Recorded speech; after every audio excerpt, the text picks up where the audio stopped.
the Bliss Business Podcast, the show about empathy, connection, and consciousness in business. Today's episode is brought to you by Zero Company, your paid search, social media, and programmatic ad experts. Welcome back to the Bliss Business Podcast series, Scaling with Purpose. I'm Steven Zakash here with Tulio Siragusa. Hey, Tulio. Good to be back. Let's get it. Let's do it. So these are short 10-minute shows on embedding purpose into every level of your organization to help guide growth and create meaningful impact. Today, we are exploring purpose-driven leadership.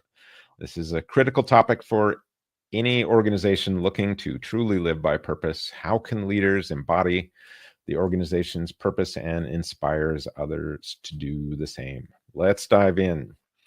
So I love this topic because leadership plays such a crucial role in making purpose tangible. It's one thing to have the purpose statement, but it's something else to see that purpose in action through the behavior of leaders. Purpose-driven leadership. It's not just about words. It's about leading by example. You've got to model that behavior. You've got to get the ball rolling and hopefully keep it rolling with your teammates. Tulio, let's get into this. This is such a critical thing because it becomes the guide for even how leaders need to behave. So a leader's action, in fact, sets the tone for the entire organization. So it's the whole adage, walk the walk, live by example, set the example. So purpose-driven leaders not only articulate the company's purpose, but they live it daily. It's part of their decision-making process. It's how they communicate. It's how they interact with others. And they become the role models, the evangelists, the cadre for showing employees what it looks like to be in alignment and in actions along the lines of the purpose. So it is something that the leadership team needs to embody because they're setting the example for the rest of the organization. Tulio, so what does purpose-driven leadership actually look like? What are we talking here? Well, there's three core principles to make this effective. One, you have to have clarity of purpose. So a purpose-driven leader has a deep understanding of the organization's purpose and can articulate it clearly and consistently, right? So this is even more challenging if you're hiring someone from the outside into the organization, and perhaps they weren't part of the process that defined the company's culture and the company's purpose. Now they're basically learning, the old saying, when in Rome, do as Romans. They have to learn this culture, what the company stands for, what its purpose is, and not just learn it, but like embody it. In fact, those hiring decisions should be made along the lines of making sure someone is going to embody these things. The next thing, there has to be authenticity, right? So the behavior can't be an act. It has to align with the organization values and purpose. Got to walk the walk. So like you said, when you're hiring, you want it to be authentic, right? So you've got to really dig in with who you're hiring and whether they fit your purpose. Right. It's not like fulfilling a role. It's that's not going to be authentic, right? And people will feel that. It's got to be someone who that's their life. They believe in it so much. That's why they're joining the organization, because it actually aligns with who they are.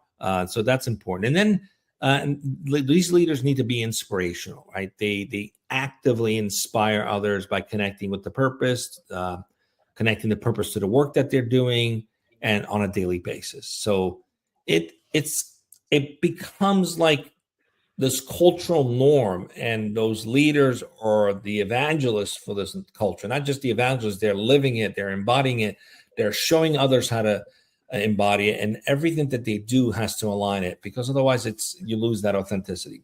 The one thing to add is that purpose-driven leaders are also very good listeners. They're tuned into the needs of their teams. They practice empathy to align with the individual's motivations and the organization's greater goals. So it's not like, let's get everybody in alignment to be cookie cutter drones and get this stuff. It's working with the individual's desires and aspiration and realigning them so that they get their personal fulfillment while also aligning to the company's goal. And that's not an easy task unless you have tremendous empathy for people and you want them to be successful. So it's not just about imposing purpose, as it is really creating a space for everyone to connect with it. So that's their job, is create a space to enroll people into their purpose, not push people into their purpose. Yeah, that's a great point. So let's talk about how leaders can develop these principles and put them into practice.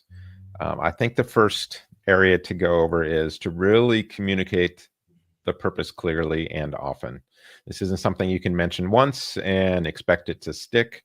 And this may be hard. Maybe you just finished writing that purpose statement that we've talked about in our last episode, and now you're preaching it for a week. You're going to have to go a lot longer with that. So you're going to have to keep it front and center. You need to weave that purpose into every aspect of the organization, from your strategic planning to team meetings. It's about consistently tying the decisions, goals, and achievements back to the why of the organization. So you should be able to connect that purpose to your specific team goals or even individual contributions. Instead of saying our purpose is to improve community well-being, a leader might say, the work your team is doing to launch this new program will directly improve the lives of families in our community. And that's much more inspiring and actionable. It helps people connect, right? I think that's really kind of the key, is just making sure you're keeping this front and center and putting it into this real actionable sort of language that people can understand. What's next, Julia? Well, the second thing is to model purpose-driven behavior. So, actions obviously speak a lot louder than words. And so leaders need to make decisions that clearly reflect the organization's purpose, even when it's challenging. And that's the key.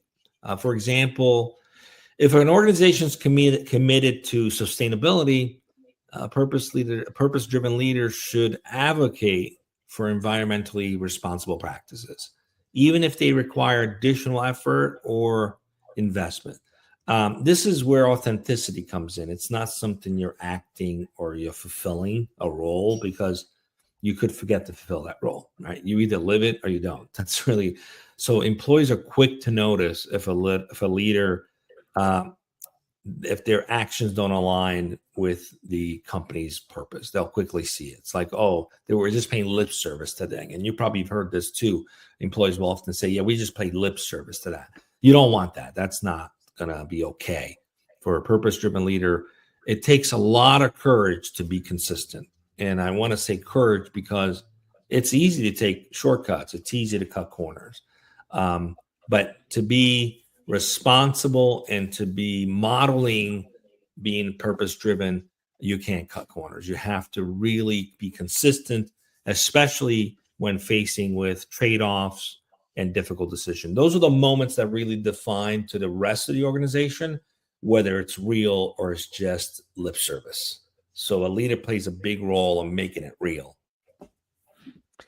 Yeah, and you want to empower others to act on the purpose too, right? So, purpose-driven leaders don't just embody the purpose, they really inspire and empower their teams to do the same. So that means giving employees the autonomy to make decisions that will align with the organization's purpose and recognizing the contributions when they do. So purpose becomes this guiding force for decision-making at all levels. Leaders don't need to micromanage. They just need to ensure everyone understands and aligns with the purpose. And we're going to get into that in the next episode on the series. So we'll dive into that deeper, but this is really kind of a key area for sure. Absolutely. Now let's bring some of this to life, right? So for example, take a company like Unilever. Their purpose is to make sustainable living commonplace. Wonderful purpose. Now, leaders at Unilever consistently tie business decisions to their purpose, from investing in sustainable supply chains to launching campaigns that promote environmental awareness. And the employees are consistently not only inspired by this clarity, but they're also empowered to innovate in ways that support the purpose. When leaders demonstrate this level of alignment and empowerment, that's when you create a culture where the employees feel deeply connected to the company's purpose. And that's really where the magic happens, Stephen. When everyone in the organization becomes purpose-driven leaders in their own right. So that's the end goal, is to make others feel empowered, like they're contributing to this purpose as leaders, co-leaders of this purpose. That's the end goal, really. When you have that, that's unstoppable. That's when you have magic. Yeah, I agree. Thanks for joining us on this episode of Scaling with Purpose. We hope you gain some valuable insights on how leaders can embody purpose and inspire their teams. In our next episode in this series, we'll explore purpose as a North Star for strategic decisions, diving into how purpose can guide organizations into making impactful choices. If you're enjoying this series, don't forget to subscribe and share this podcast, and we will see you on the next Bliss Business Podcast.